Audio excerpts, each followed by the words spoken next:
In this Icewind Dale vlog, we're going to explore the Shapeshifter.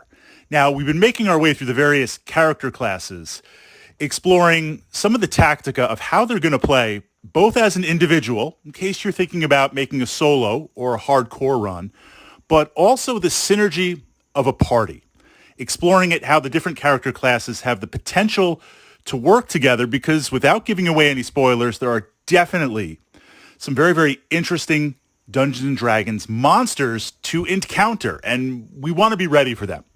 So with the Shapeshifter, it's a druid class that has devoted themselves essentially to perfecting becoming a werewolf. From that perspective, who wouldn't want to play a werewolf running around the northern lands? On top of that, you also have the bonus of druid spells. So we have this very, very specialized shape-shifting with magic support and a sprinkling of weapons. They can't use all of the weapons of the various classes, but the lack of armor is also a challenge. And that's something that we need to be very, very aware of. So the challenge with the druid is specifically the shape-shifting aspect. You're going to want to be in werewolf form. You're going to want to utilize that. And of course, it scales. We're going to look at early game, mid game, and end game. You want to bring that potency to the table to be able to shift and maintain that form. The challenge here is when you are in that form, you're not able to use your magics. So what we see right away is a class that, yes, we have access to druid abilities and druid spells, but if we're going to spend most of our time shape-shifted as a werewolf running around, those are powers that are not being utilized at all. So now you kind of come to the question of, do you bring another druid occupying a character slot, or do you focus primarily on the werewolf, or how do we make that synergy between the two work? Compare that to the other druid classes where they have the ability to shapeshift, but their focus is the manipulation of magic. Their focus is the divine spells and the druid spells. Shape-shifting is kind of an afterthought, something you'll click, something you'll do when you run out of spells, or kind of it's cool in the moment. The Shapeshifter class wants to remain the werewolf. Now, how it scales. Icewind Dale is primarily a combat-based game. I'm just going to kind of jump into this for a moment because it really, and we explored this in a previous vlog, but it really captures how to view these character classes. Because if you've played Icewind Dale or you're playing it, you're also going to be looking at Baldur's Gate. They use the same rule set. There is a good crossover of monsters. And on top of that, the character classes are the same. It's the same rule set. But the difference is Baldur's Gate has combat, but the focus is story and role play.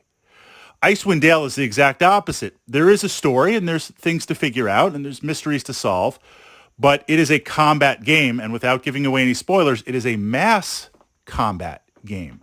Combat features very, very prominent in the game.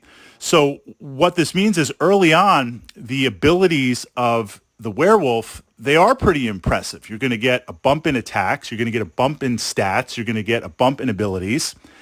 That combined possibly with some other buffs does make you quite powerful. As the game continues on, as the story continues on, the quest continues on, you reach mid-tier where as much as the werewolf form scales, it's okay. But as you get towards the end of the game, it doesn't have the raw power, just the absolute raw power of, say, a fighter class or another character class that is going to be offensive, like a mage type class. I enjoy playing the Shapeshifter, I regularly do, but it gets kind of dull and lackluster towards the end. The counter to that, of course, is you do have druid spells available to yourself, and they scale up and they get much more potent, and you do have other character classes working together unless you're doing a solo run. So the first thing that you usually see playing the Shapeshifter is early on you're going to exclusively use that werewolf form. You're not going to have access to the spells, but there's some okay damage spells, there's some healing spells, there's some buffs, but nothing that's actually, in my opinion, like game breaking. Then as you progress on and you move to mid and end game, you will probably spend more time as the druid class unshapeshifted. casting out spells and utilizing that. And then when you've exhausted your spells, you're going to shift back to the werewolf and attack. So it's almost like an inverted druid class with how it plays. Let's talk about the restrictions on the class. No armor, limited weapons. Armor class is a problem for the Shapeshifter. Your armor class just never gets good enough. You can throw some rings on, you can throw some bracers, you can throw some other things. You're going to max dex. That doesn't mean we're going to neglect armor class. This is what's interesting about Icewind Dale, is that combat is so prominent. Armor class is vital. Armor class is very, very important. I mean, in the Advanced Dungeons & Dragons rule set, it absolutely is.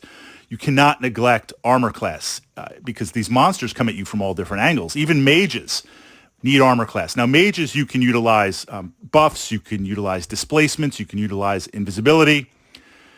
The Shapeshifter and Druids, they're just kind of hanging out there. Even a monk, they need a little bit of help with armor class.